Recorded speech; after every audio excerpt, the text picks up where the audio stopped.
Hello, Assalamualaikum, Selamat petang, Namaste, Namaskar. 大家好, konbanwa. 안녕, 아빠리, 엄마니 바띠. 안녕하십니까. This is DK. Welcome to the first episode of DK Show. Before I get started, let me introduce myself. My name is Do-kyung Kim. You can call me DK. I'm the legal head of Macquarie Asset Management and Korea's first certified mediation advocate by IMI. IMI stands for International Mediation Institute, and a father of two girls. During my 11 years and 2 months tenure as in-house counsel, I encountered numerous shareholder disputes. As you can see, Macquarie Asset Management manages 12 investment funds invested in 30 to 40 Korean companies. By the way, this is all disclosed information. For instance, MTIC, Asia's largest infrastructure fund, invested in 17 portfolio companies. The road assets are majority, but there are bridges, city gases, port, and city terrain as well. There are of course exceptions, but mostly JV companies. While dealing with many shareholder disputes, I learned why this happens and how to resolve them. Today, I would like to share such insight with you. Let's look for the cause first. One of the most important things we need to talk about today. After that, I will classify the disputes by specific nature. Following that, I will share some case studies to the extent I can keep confidentiality. Lastly, and most importantly, I will share my view on shareholders' disputes from an in-house counsel's perspective. The husband and wife relationship is the most similar to the shareholders' relationship. Most couples expect a happy life after they get married. However, couples often face conflicting interests in their marital life. Please allow me act. Honey, I need to play golf this weekend with my boss. I need to attend seminar this weekend. No. Then please ask your father to take care of our babies. No, our parents are too old to care for our babies. You should ask your parents. If they can, why don't you cancel your golf schedule as you played last weekend? Don't you know that no one can get out of the golf opponent unless their parents die? Apologize if this is offensive. I used to play golf. I used to love playing golf. Still love seminars and children. But why does this happen? Yes, because of conflicting interest. People prioritize their own interest over others. Then, who is the victim in this situation?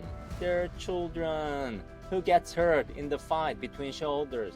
There are directors, officers, and employees. Of course, we could include a neutral minority shareholder as a victim. It's pretty sad. Likewise, each shareholder has different interests. This is a simplified example. The real world is more complicated and intertwined. For instance, a construction investor may expect to see benefits from an invested company's construction work or other related business. Financial investors expect a certain investment return, whether a dividend or capital gain after divestment. An operational or strategic investor has more complicated interests. Let's move one step further into the financial investor's interest. Each financial investor has a different level of hunger. A financial investor like MTIC is buy and hold fund. Unlike MTIC, most private equity funds buy out funds. Each financial investor has their own investment term. For instance, PE usually has an investment term between 5 to 10 years. Furthermore, various investors have different target return. Thus, some FI not only invest equity in the company, but sometimes they blend with debt instruments, such as 50% senior debt, 20% subordinated debt, and 30% equity. And some hedge funds thus blend with derivatives. This is merely an example of a financial investor. A strategic investor has more diverse reasons for investing. We may assume that all investors have their own interests, which differ from those of others. They explode when interests conflict with others. Since we have identified the cause, let's look at the dispute category. Again, this is based on my experience. Thus, the categories of disputes are much more diverse. First, it is possible that governance could be a trigger point. Dispute between the majority and minority and majority. In this case, minority refers to those who have certain level of negative control in the board or shareholders meeting. 50-50 deadlock or impasse, which is a usual suspect. As we know, the shareholders agreement's various mechanisms do not work in the real world, where the two parties hold an equal portion of shares. Sometimes no individual or group has a controlling stake. A really chaotic case. Secondly, by competition. FI versus founder, institution versus individual, and project company. Last but not least, different kinds of disputes come from in each phase. In the early stage of new shareholders investment with existing shareholders, in the middle of joint management, at the end of the investment phase, an investor who wishes to divest may struggle with other investors who want to remain. Another unique nature is shareholder activism, for which I need a whole new session.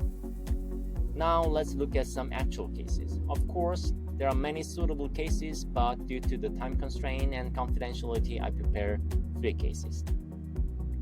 First case, yes, the usual suspect first, 50-50, SI versus FI. As you are aware, most PE funds are buyout funds. They must exit within a specific time frame, usually within 5 to 10 years. Many shareholders' agreements contain provision granting SI the right of first refusal when FI tries to exit. And in exchange for right of first refusal, FI has a drag-along right, which means that FI can force SI to sell its shares if SI doesn't exercise right of first refusal. Therefore, FI forces SI to sell its shares to the potential buyer. Here, we see an apparent conflict of interest.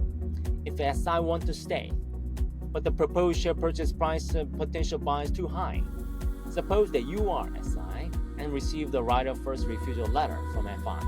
How would you respond to this? Next case, FI versus founder. I don't know who's who. Let me share my father's story with you first, as it is pretty similar. My father took the bar exam in the 1960s, 70s. When he met my mother, he convinced her he would pass the bar exam soon. I believe that's not the primary reason, but my mother decided to marry him based on that trust. However, he kept failing. You may be aware that fewer than 100 people passed the bar exam in the 1970s in Korea per year.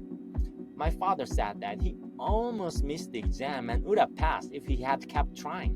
Anyway, I was born in the middle of that, and my father stopped taking the bar exam. My mother said that he was cheated while laughing. That's quite similar to unknown mechanism in SBA, but FIs are smarter than my mother. When the founder sells their shares to FI but cannot agree on the valuation of the enterprise, they sometimes make a conditional agreement to proceed with the transaction.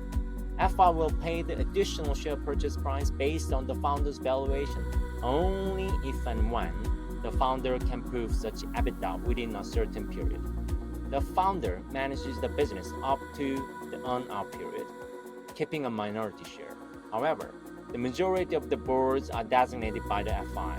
Therefore, the founder cannot manage the company at their sole discretion.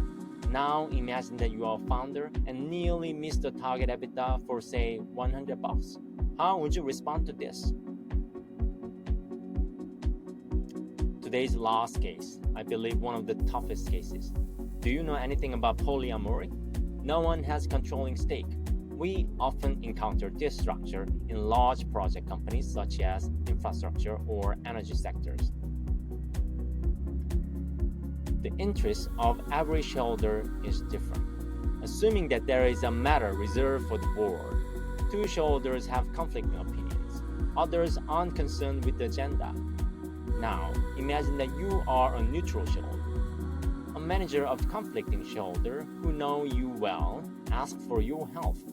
Then, another shareholder proposes a new project you are interested in. Given that you will vote on their side, what would you do?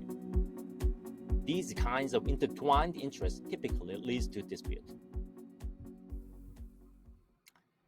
In my experience, all three cases were not resolved through litigation or arbitration, but through mediation or negotiation. Sometimes before, sometimes in the middle, sometimes after the litigation or arbitration. Why? Both litigation and arbitration are a game of a winner takes all. The losing party never accepts the outcome of litigation or arbitration.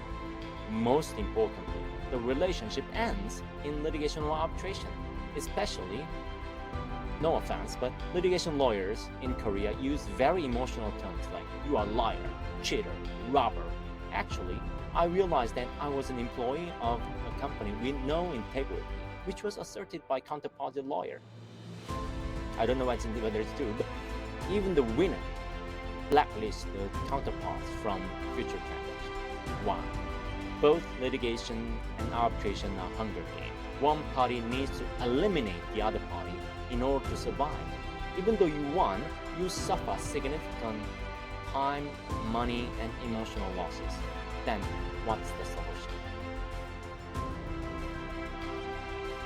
I think the best toolkit is reconciliation, the settlement.